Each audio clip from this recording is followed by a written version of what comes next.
সহ পণ্যের উৎপাদনের তারিখ, পণ্যের মেয়াদ উত্তীর্ণের তারিখ, সর্বোচ্চ খুচরা মূল্য এবং পণ্যের উৎপাদনকারী, মজুতকারী ও সরবরাহকারীর নাম ও ঠিকানা উল্লেখ করা বাধ্যতামূলক করা হয়েছে। আমদানিকৃত স্বর্ণের বিশুদ্ধতা যাচাইপূর্বক সার্টিফিকেট প্রদানের জন্য স্বর্ণ পরীক্ষণ কার্যক্রম চালু করা হয়েছে।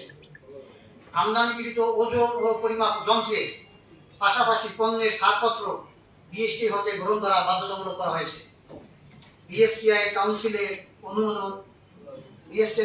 অনুমোদন ও সরকারের পূর্বানুমোদন নিয়ে Bangladesh standard and testing institution অভিধানমালা 1989 সংশোধন করবে হালাল সার্টিফিকেশন কার্যক্রম চালু রয়েছে।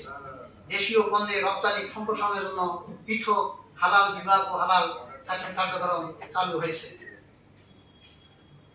কারখানায় ব্যবহৃত ওজন ও পরিমাপক যন্ত্রপাতির ক্যালিব্রেশন ও ভেরিফিকেশন কাজ করে থাকে বিএসটিআই